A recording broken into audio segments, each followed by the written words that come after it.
Hello, my name is Lesley Reads, and this longer short story of mine is called Epiphany, full stop. Full stop, not part start. She broke my hair and my miserable heart, but things have changed now. Cardiac healing. I draw a line under the proceedings. I call it quits. I stop. Full stop. I sat in the car, incredulous at what she'd done, what I demanded she do. I've always been the beautiful one, and was even approached by 3 modelling agencies in my teens.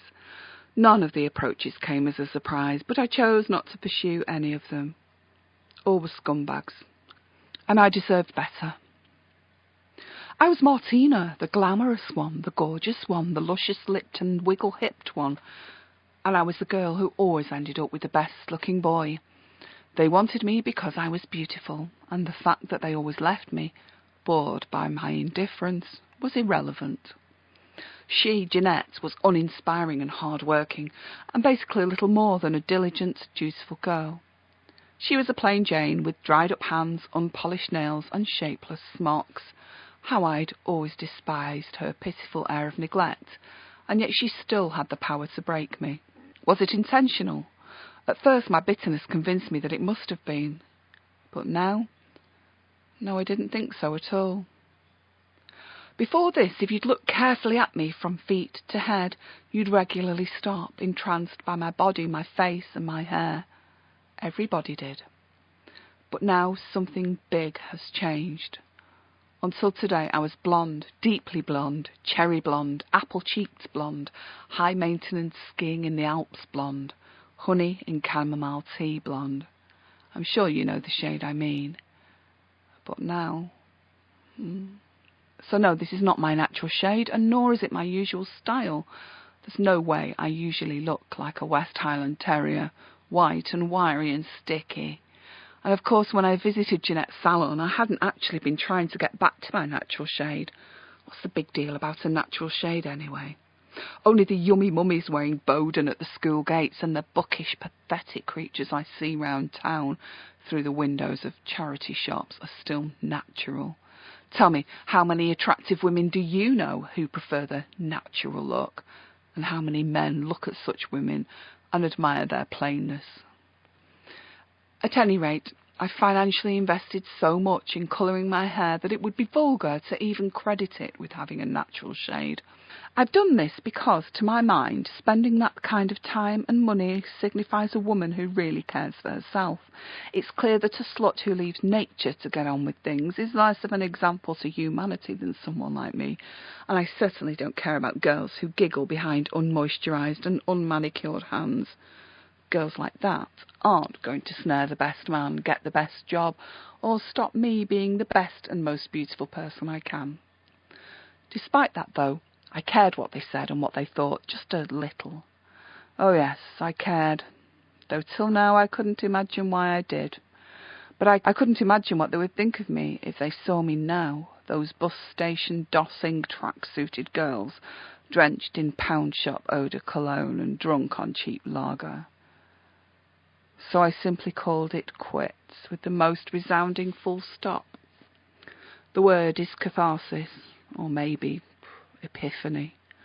Whatever, there was a symbolic halt sign in front of my mirror.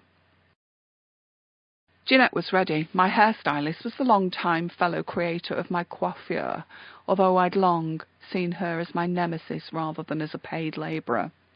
Ironically, though she performed such works of art on my own person, she herself was an enemy of style and sophisticated expression, culture, design, civilization.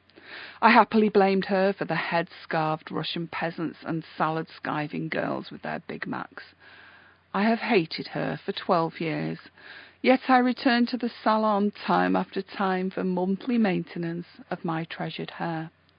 Jeanette's own hair mirrored and suited her personality, being brown, bobbed, plain, impact-free, and frankly irritating. Mine was, of course, a mirror of me. But headscarf aside, she was a damn good colourist. Over the years, monthly and at great expense, she'd maintained this swathe of pale gold satin over my shoulders. "Martina, your stylist is now available." The skinny teenage skivvy called me over for the second time. I put down the magazine and walked over to Jeanette's consultation chair. "Jeanette will be with you in a moment," said the skivvy with a fake smile. I ignored her spiky, mist-coloured fuzz and refused to allow it to distract me as I sat with poise, smoothed my clothing over lightly muscled thighs and stared at my personal creation in the mirror. Pout, lips pursed, wide smile, show those teeth, turn to the side, hand on hip, profile. Good profile. What a profile. Yes, I looked good, and mightily deserved to, but my hair was once again in need of Jeanette's resented, though undoubted, expertise.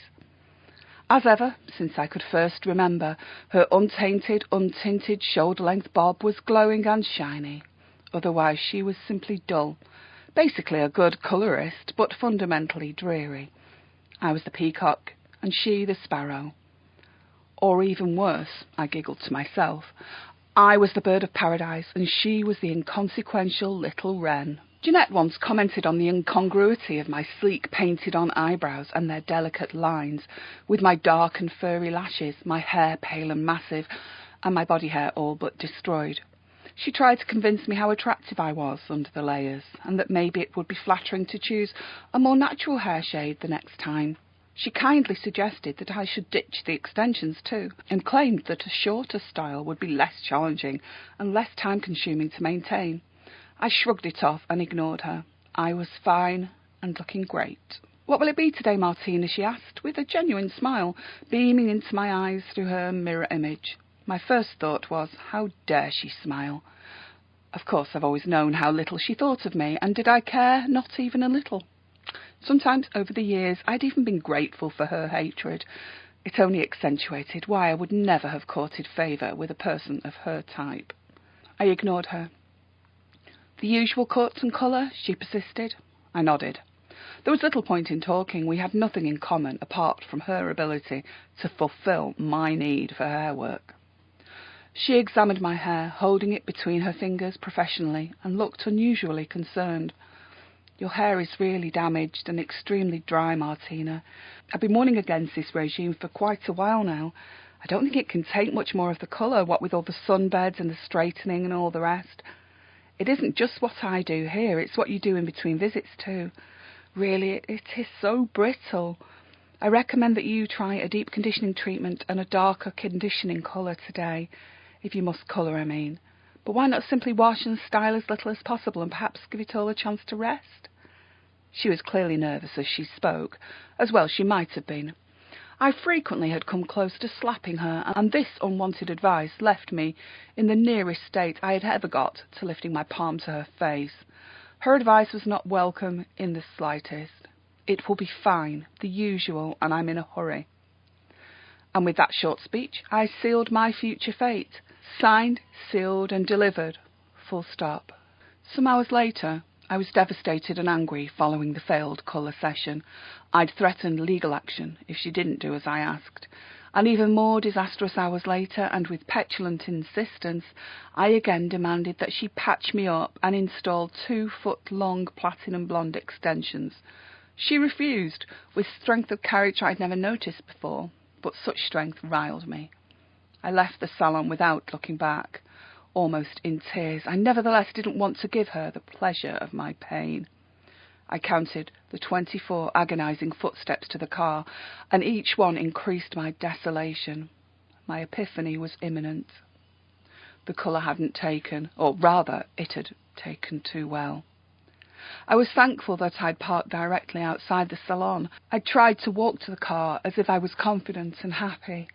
I opened the door and sat in the driver's seat. I locked the door, turned on the CD to the track Unbreak My Heart, and I cried in pity. I'd become a joke. How had it taken me so long to realise it? Certainly I was angry with her, but I've been angry with everything for a long time. Myself, my hair, my inability to hold down a relationship, to keep friends interested, to even read a book in its entirety. How did I manage to get to this age without having been to a music festival, worn Wellington boots, made love with my heart and soul, or told a giggling girlfriend a silly secret? I was a middle-aged woman who was clearly mutton dressed as lamb, and I was also a desperate, ridiculous person whose life was validated only by how I looked. I knew it to be true, with an unaccustomed flash of clarity. It was clear that my life couldn't continue on this path, and that my crowning glory had been the first body part to protest. Yes, my hair had finally given up the fight. Even under the volume of my terrier-like white, short and fluffy cut, the bald patches were very visible.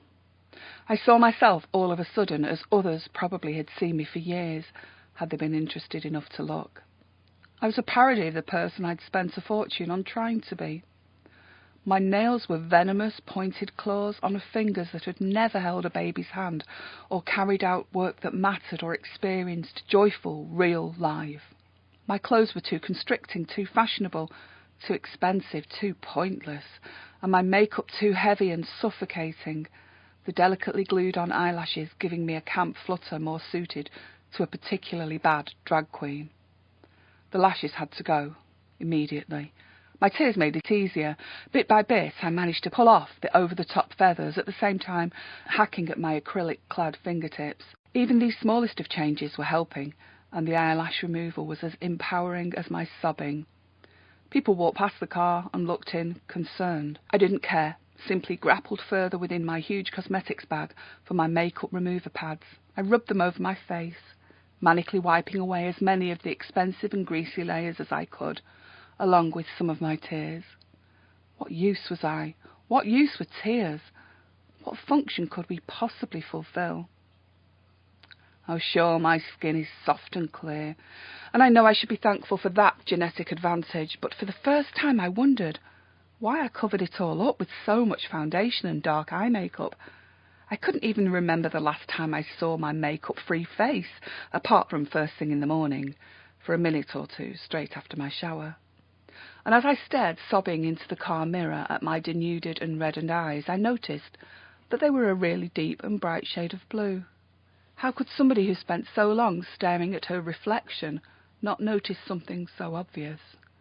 Perhaps they, so often surrounded and disguised with war paint, were usually disguised into a state as dull and lifeless as those of a battered wife or a drugged-up no-hoper. That was the truth. I had been disguised and in hiding for years. Another epiphany. I'd been hiding from myself, hiding from Martina in Martina's unsustainable dream world. I saw Jeanette leaving the salon as I dried my tears and removed the final streaks of my makeup. She was wearily carrying 2 supermarket bags, and for a brief moment I felt like the old smug and self-obsessed Martina, watching the struggles of a despised and downtrodden woman.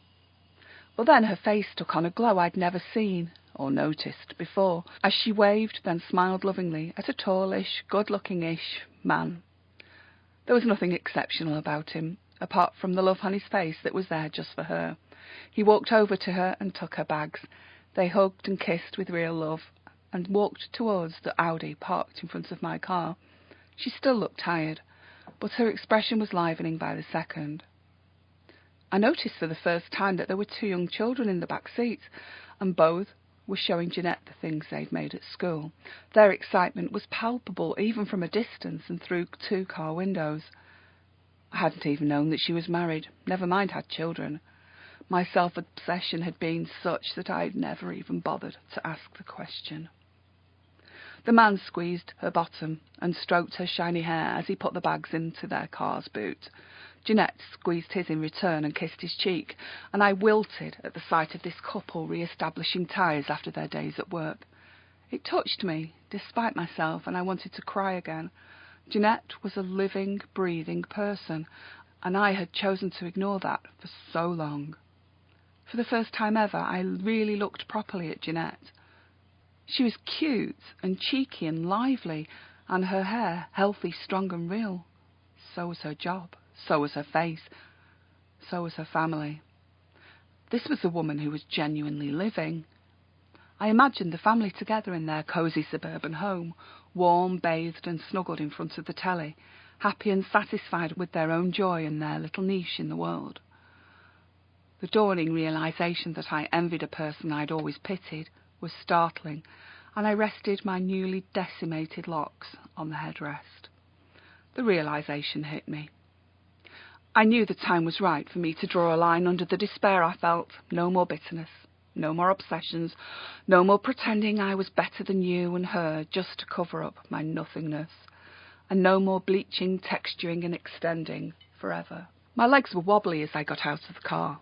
I didn't even bother to lock it because there was nothing inside it that I needed anymore.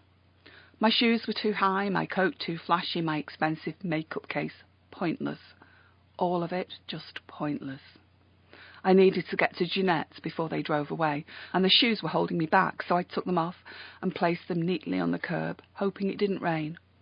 At some point soon, a woman with size 6 feet would find them. She wouldn't use them as I did, as ammunition and camouflage.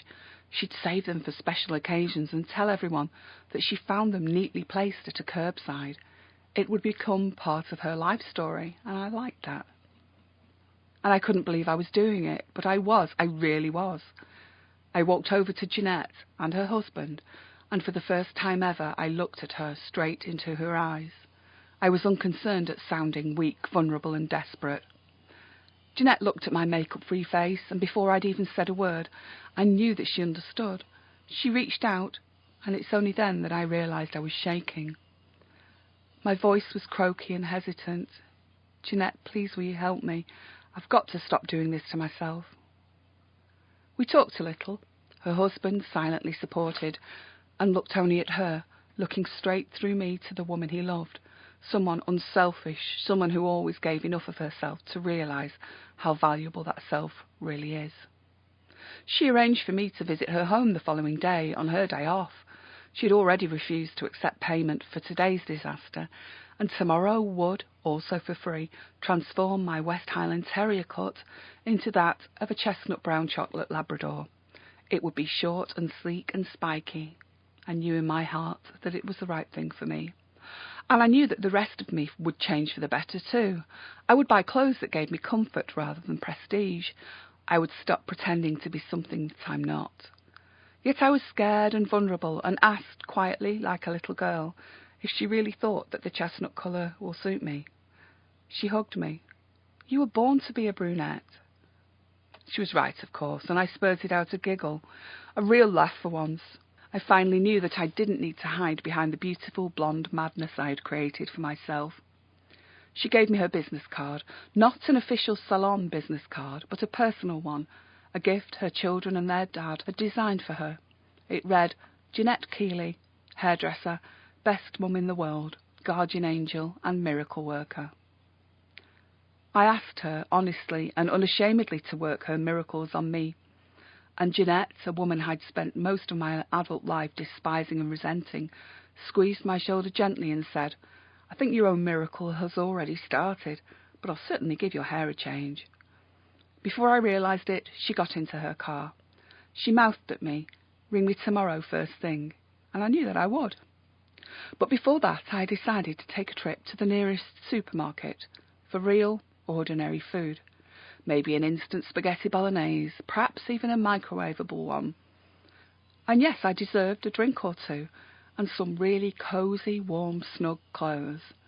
Clothes that affirmed my living, not those that merely confirmed my spending power and vanity. I needed to put a stop to the person I was, one hair's width at a time. Full stop, not part start. She broke my hair and my miserable heart. But things have changed now. Cardiac healing. I draw a line under the proceedings. I call it quits.